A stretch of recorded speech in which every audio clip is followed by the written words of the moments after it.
Bonjour, bonjour et bienvenue dans cette nouvelle vidéo. Aujourd'hui, c'est la première vidéo de l'année, donc j'en profite pour vous souhaiter une bonne et heureuse année 2023, qu'elle vous apporte plein de bonnes choses, qu'elle soit meilleure que les précédentes.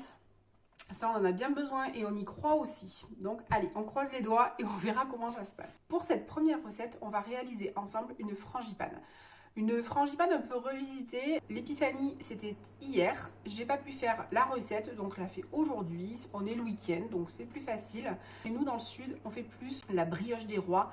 Une brioche avec des fruits confits coupés à l'intérieur et décorés à l'extérieur avec des cerises Bigarreau, des fruits confits et du sucre en grains.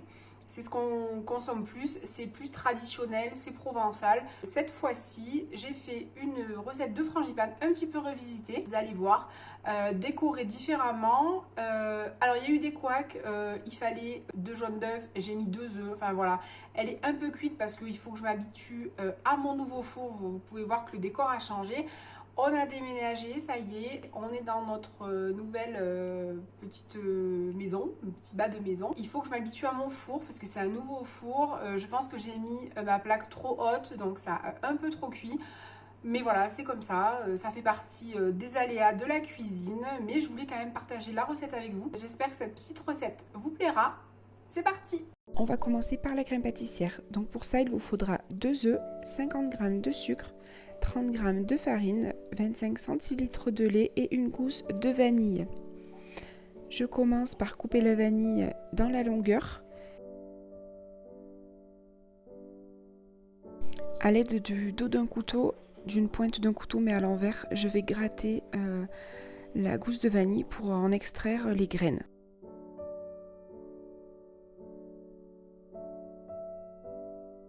Alors je garde les gousses, je les coupe en deux et je les mets dans du sucre, ce qui fera du sucre vanillé. Sinon, vous pouvez également les mettre à infuser avec le lait et les graines.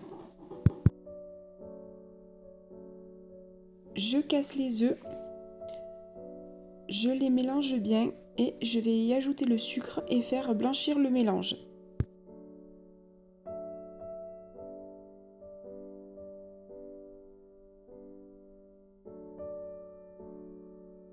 J'ajoute ensuite la farine et je continue à mélanger pour éviter les grumeaux.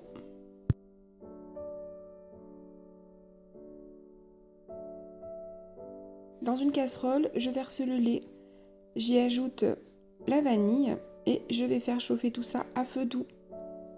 Quand le mélange commence à mousser, je le verse sur le mélange œuf, sucre. Je mélange bien et je vais remettre dans la casserole et je fais épaissir à feu doux. Je verse la crème dans un contenant, je vais la réserver au frais et je vais la filmer au contact pour éviter qu'elle ne croûte. On va réaliser maintenant la crème d'amande. Donc il vous faudra 3 jaunes d'œufs et pas 3 œufs entiers comme j'ai fait, 125 g de poudre d'amande, 100 g de sucre et 125 g de beurre pommade. Alors je vais verser dans un saladier le beurre que j'ai sorti du frigo un petit peu avant pour le faire ramollir. J'y ajoute le sucre et je vais travailler à la maryse. J'y ajoute les œufs, alors les jaunes d'œufs en l'occurrence et pas les œufs un à un. Je mélange bien.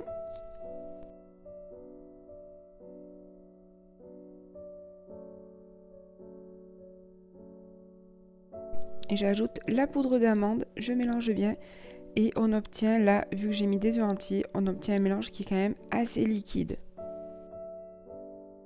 Je déroule mes pâtes feuilletées et à l'aide d'un emporte-pièce, je vais enlever le centre pour former une couronne. Je fais pareil sur la deuxième pâte feuilletée.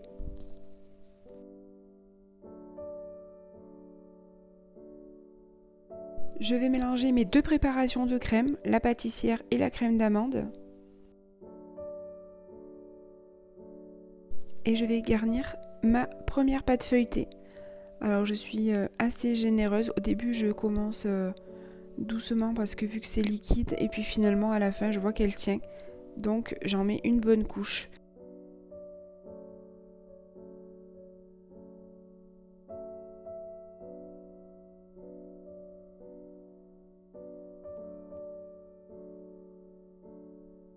Je pose les santons. Alors j'ai pas de fèves. Ici c'est un santon et une fève, mais j'ai pas, donc j'ai mis 2 santons. Je superpose la deuxième pâte feuilletée et j'essaie de bien souder les bords.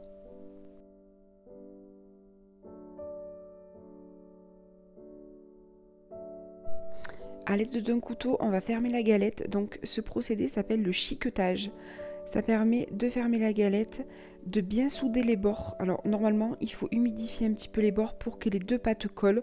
Là, sincèrement, moi je le fais pas parce qu'avec les doigts et le couteau, ça ferme bien la galette.